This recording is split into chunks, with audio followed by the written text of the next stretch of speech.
उस बयानबाजी में काफ़ी ऐसी चीज़ें थी इसको लेके हम लोग में काफ़ी नाराज़गी थी, उल्टे सीधे जो बयान थे, इसलिए ये लोग आ रहे थे और पीछा करते हुए इन्होंने देवबंद में जाकर उनकी गाड़ी पर फायर किया। चंद्रशेखर आजाद पर हुए जानलेवा हमले के बाद से ही बवाल मचा हुआ है। लगातार एक सवाल बना रहा कि आखिर चंद्रशेखर आजाद पर जानलेवा हमला क्यों किया गया, आखिर क्यों चंद्रशेखर आजाद पर गोलियां चलाई गई और इस गोलीकांड के पीछे आखिर कारण क्या है। इन सभी सवालों के जवाब मिल गए हैं।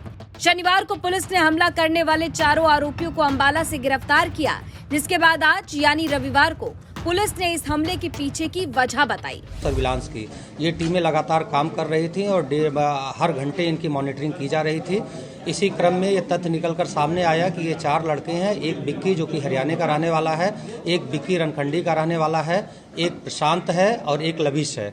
ये चारों लोग गाड़ी में सवार थे स्विफ्ट डिजायर में। गाड़ी बिक्की उर्फ विकास की थी जो कि हरियाणा का रहने वाला है और इन्होंने पूछताछ में ये बताया कि पिछले कुछ महीनों से जो चंद्रशेखर आजाद द्वारा एनसीआर और दिल्ली में बयानबाजी की जा रही थी, उस बयानबाजी में काफ़ी ऐसी चीज़ें थी इसको लेके हम लोग में काफ़ी नाराज़गी थी, उल्टे सीधे जो बयान थे, इसलिए ये लोग आ रहे थे और टोल पर रोहाना टोल पर इन्होंने देखा कि चंद्रशेखर का काफिला था।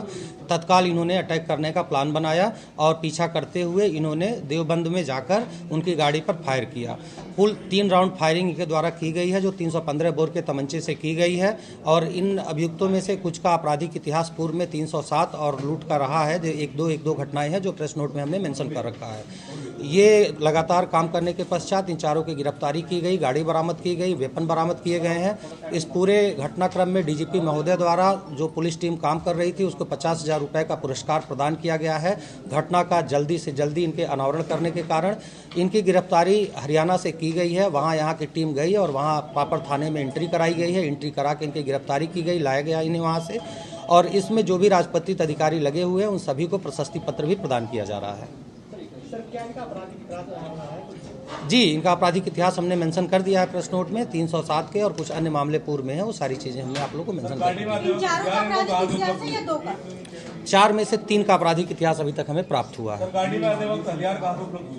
हथियार इनके पास थे, जैसा कि हमने बताया पूर्व में भी इन्होंने 307 की और एक लूट के घटना में भी ये शामिल रहे देवबंद में, तो इनका आपराधिक इतिहास पहले से रहा है। जिस बयानों से ये आहत हुए थे क्या वो राजनीतिक बयान थे या जातिगत बयान थे, कुछ बताया है इन्होंने? ये सारी चीज़ें बृहद अभी इसमें पूछताछ की जानी है, काफ़ी तथ्य भी और सामने आने हैं, तो इनको हमें नियमानुसार अभी मजिस्ट्रेट के सामने पेश करना है। माननीय न्यायालय के सामने पेश करने के पश्चात फिर हम लोग रिमांड मांगेंगे और जैसे ही हमें अनुमति मिलेगी उस रिमांड के आधार पर अग्रिम और पूछताछ करेंगे। तो आरोपियों ने पुलिस को बताया कि वो चंद्रशेखर की बयानबाजी से नाराज थे।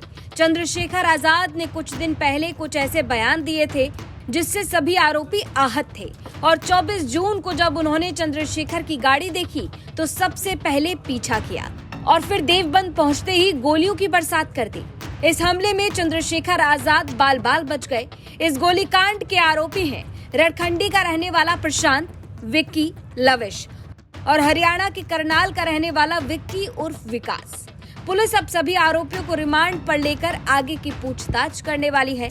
हालांकि चंद्रशेखर का वो कौन सा बयान था और वो क्या बयान था जिससे ये लोग आहत थे, इस बात का पता नहीं चल सका है। लेकिन पुलिस पूछताछ में ये बात साफ हो गई है कि चंद्रशेखर के किसी बयान को लेकर ये लोग नाराज चल रहे थे। सहारनपुर से अनिल भारद्वाज की रिपोर्ट, यूपी तक।